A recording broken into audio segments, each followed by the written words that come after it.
Hello guys, स्वागत है आपका हृदय के एक्सप्लेनेशन चैनल पर। और आज आप देखने वाले हो मंजूमल बॉयज का ब्रेकडाउन, जो कि आई है 2024 में। और ये मूवी सच्ची घटना पर आधारित है, क्योंकि 2006 में जो घटना घटी थी उसी पर आधारित ये मूवी है। और उसने कई सारे रिकॉर्ड भी तोड़े हैं। इस मूवी में क्या खास है ये आप देखने वाले हो। अगर आप ये मूवी हिंदी में देखना चाहते हो तो ये अवेलेबल है डिज्नी प्लस हॉटस्टार पर, आप उसे हिंदी में भी देख सकते हो। तो बिना टाइम वेस्ट करते हुए जल्द से स्टार्ट करते हैं।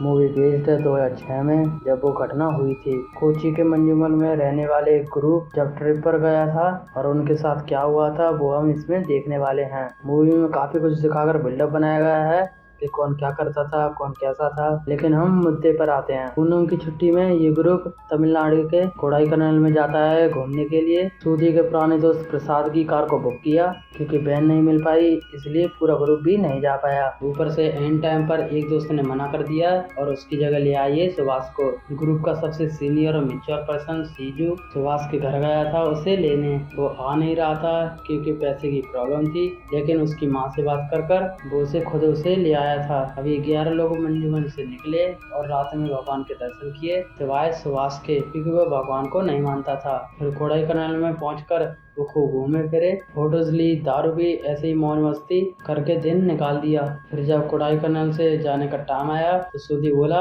कि एक जगह रह गई, गुना केव्स। कमल हसन की एक मूवी आई थी गुना, इसलिए उन केव्स का नाम पड़ गया गुना। और इस मूवी के स्टार्ट में उसी फिल्म का गाना चल रहा था जिसमें वो केव्स भी दिखाई जा रही थी। अब क्योंकि इतनी दूर आए हैं तो गुना केव्स भी देख कर जाएंगे। गुना फिल्म के गाने सुनते हुए सभी निकल पड़े। गुना के पहुंचकर प्रसाद तो कार में आराम करने चला गया और ये सब अपनी मौज मस्ती में लग गए। उस जगह बड़े बड़े कई सारे गड्ढे थे जिन पर सेफ्टी के लिए जाल लगा रखा था और ये सब उसी पर पूंज रहे थे। और ये सिर्फ गुना केव्स के आसपास का एरिया है। असली गुना केव्स नीचे है उसी बड़े से गेट के पार, और वहाँ पर जाना मना है। वो एक रेस्ट्रिक्टेड एरिया है और वहाँ पर कोई नहीं जा सकता। और वो देखते हैं कि लोग नीचे से आ रहे थे और गेट को पार करना एकदम आसान है। तो पहले से ही कोई भी रूल नहीं फॉलो कर रहे थे, तो उन्हें देखकर ये भी नहीं रुके और वो गेट पार कर नीचे पहुंच गए। नीचे गए वो भी ठीक था, लेकिन फिर भी नहीं रुके। गुफा के अंदर जाना था और नीचे उतर कर गुफा के अंदर पहुंच गए, जहाँ पर कई सारे गड्ढों को कवर किया गया था। और गुफा के अंदर भी वो और आगे बढ़ते आ रहे थे और आगे एक बैरिकेड लगा हुआ था कि इससे आगे तो कभी हाल में नहीं जाना। और उन्हें कोई परवाह थी ही नहीं और उसे भी लांघकर वो आगे निकल आए। और ऐसी जगहों पर जो चीज आम देखने को मिलती है वो चीज भी वही थी। चट्टानों पर सोनू लव्स स्वीटी वगैरह नाम ही नाम लिखे हुए थे, लेकिन एक नाम देखकर इन्हें गुस्सा आ गया, कोट कोची बॉयज। लेकिन उन्हें इसे मिटाना चाहा, लेकिन वो मिटा नहीं। और पास में एक पेंट पड़ा था और उससे इन्होंने अपना ग्रुप का नाम लिख दिया, मंजूमल बॉयज। गुफा में गंदी सी स्मेल आ रही थी, जो कि आनी थी क्योंकि बंदर की खोपड़ी पड़ी थी वहाँ पर। ज्यादा देर वहाँ पर रुक नहीं पाएंगे क्योंकि वहाँ पर ठंड कुछ ज्यादा लग रही थी।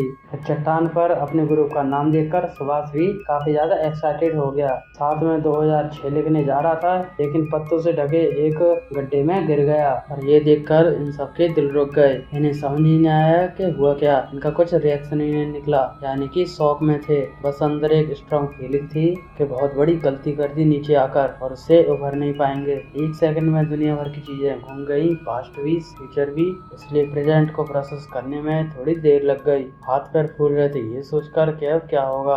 अपनी सेंसेस में आते ही गड्ढे के पास आकर सब लोग उसे आवाज लगाने लगे, लेकिन कोई जवाब नहीं मिल रहा था। मन में तो यही सोच रहे थे कि सुभाष कोई मजाक कर रहा हो। तभी गड्ढे में से अचानक कई सारे चमगादड़ निकले और जिससे हल्का सा आइडिया लग गया कि गड्ढा काफी गहरा है और सुभाष कोई मजाक नहीं कर रहा। चमगादड़ों को देखकर ऊपर टूर गाइड भी समझ गया कि कुछ तो गड़बड़ है। गड्ढे में काफी ज्यादा अंधेरा था, तो ये कैमरे की फ्लैशलाइट से देखने की कोशिश कर रहे थे, लेकिन इससे बात नहीं बनी। फ्लैशलाइट बस ऊपर गिर रही थी, अगर ये ज्यादा झुकेंगे तो कोई और भी गिर सकता है। इसी बीच इनका पैर लगने से एक छोटा पत्थर गड्ढे में गिर गया और नीचे गिरते हुए जैसे वो चट्टानों से टकरा रहा था, उस आवाज से इनका सारा वहम दूर हो गया।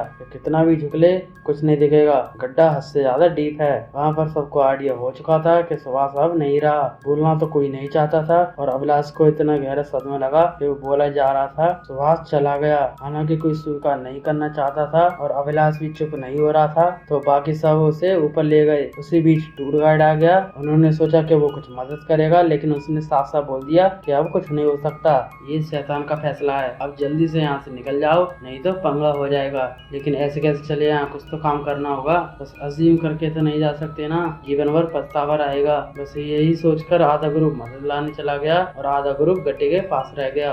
ऊपर जाकर एक फोटोग्राफर से मिले तो उसने बताया कि जाकर गार्ड से बताओ, लेकिन बहुत ढूंढने पर भी गार्ड नहीं मिला। तब ये सब पहुंचे एक दुकानदार के पास। उसे बताया कि हमारा दोस्त गड्ढे में गिर चुका है। तो दुकानदार ने भी यही बोला कि शोर मचाकर सीन मत बनाओ, चुपचाप अपने घर चले जाओ तो ही बेहतर है। दुकानदार की बेटी बोल रही थी कि पुलिस को बुलाओ, लेकिन दुकानदार बोला कि पुलिस आई तो और भी बुरा होगा। फिर भी वो माने नहीं। 3 लोग प्रसाद के कार में बैठकर निकल पड़े और उनमें से एक दुकानदार को गड्ढे के पास ले जाने लगा। तो दुकानदार ने जाने से पहले हाथ में नींबू ले लिए भूतों से बचाव के लिए। हमने देख लिया कि लोकल्स उस गड्ढे से काफी डरते हैं, यहाँ पर पूरी गुफा से, क्योंकि अंग्रेजों ने उस गुफा को नाम दिया था द डेविल्स किचन, शैतान की रसोई। जो इसमें आता है वो वापस नहीं जाता।